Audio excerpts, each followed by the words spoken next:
Well, this was by no means supposed to be a how-to video, but more of a, well, how not to probably. But I was wanting to do a video of my first sand mine, first time I've ever tried to forge weld, or well, regular weld for that matter. And I decided to try to film it. I'm not a stranger to making any kind of videos, but trying to do something you're not familiar with, along with trying to document it properly, turned out to be pretty tough. And ended up deleting about half the footage. So what you're going to see here is the initial forge weld and setting the weld, and then the first couple hammer blows, and then that's going to be about it. All the grinding, all the line laying out, and the initial bevels, even the hand sanding was lost. So I'm going to pick it back up with finishing the handles and getting the handle material ready and all that good stuff.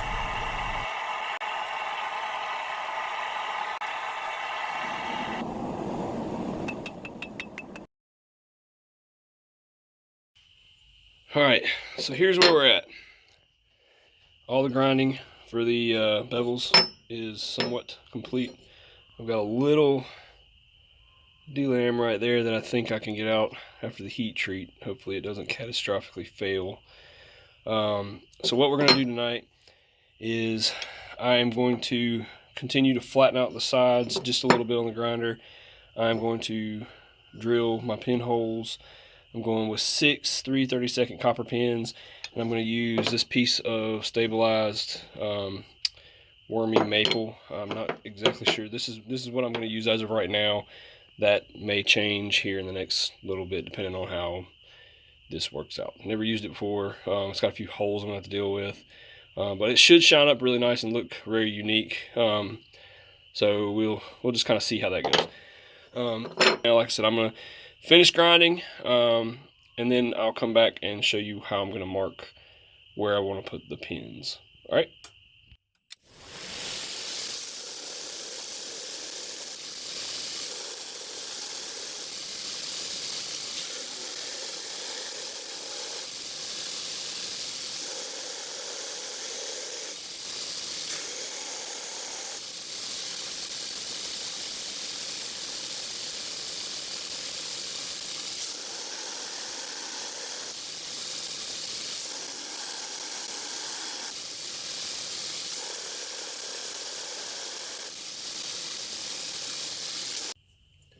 All right, so now we've got the flats kind of where I want them. I'm gonna go through and drill the holes now, mark them and drill them. I'm gonna put 3 pinholes here, here, here, and then on the bottom here, here, and here.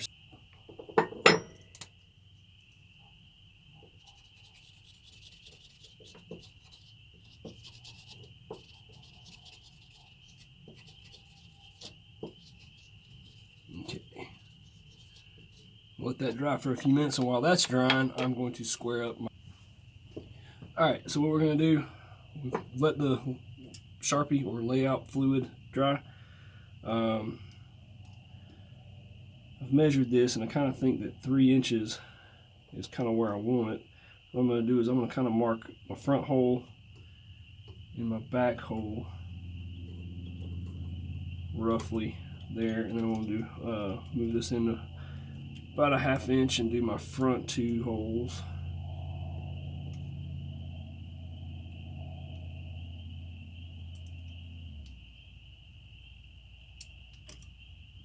So I'm going to mark that one there, mark that one there.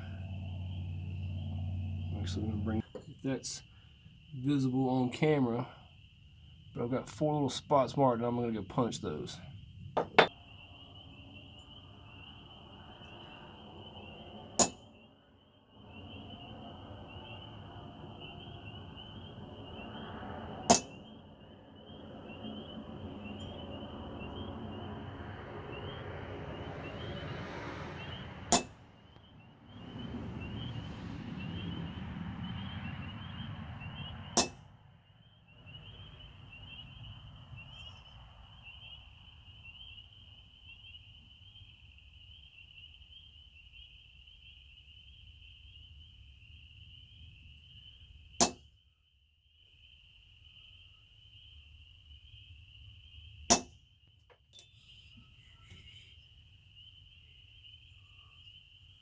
Alright, so I punched the holes, and there they are. So I'm going to drill those out now, and the front two I actually moved back slightly, so they're not equidistant apart now, but they are uniform. So we'll go with that and see how it looks.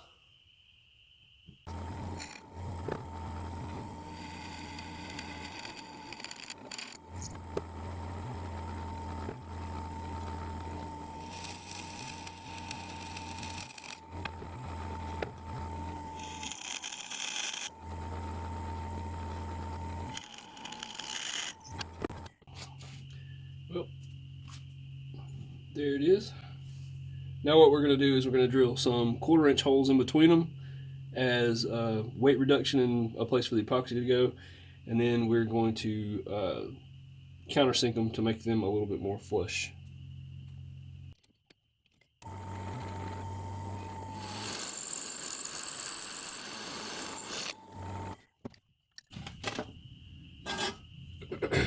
Alright, so now we're going to go through and countersink all these holes, and next thing will be get the forge heated up and get ready to normalize and heat treat.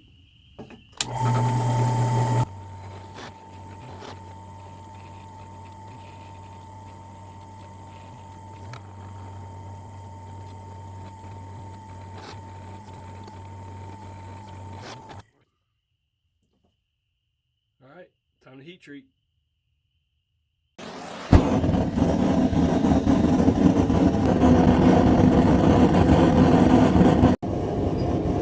Alright, while the forge is heating up, I'm going to go and do 2 normalizing cycles on this thing, and then I'm going to quench it on the third one. I think that'll probably be enough. This is 1084 and 15 and 20 sand my, so hopefully it should be fairly easy to heat treat. I did go back and rough sand these edges down just a little bit. I don't want to completely get rid of the forge finish. I'm hoping this will darken back up once I come out of the forge, but we'll just kind of have to see. Should be good to go. Let's get to normalizing it. This is normalizing cycle number 2. This should be interesting.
Alright, so heat treat seemed to go okay.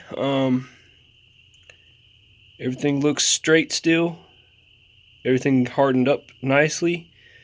I'm going to wipe this little guy off and I'm going to put it in the oven. I'm probably going to temper it 2 hours at 400 degrees. This should put it right where it needs to be. And then will be time to finish grinding.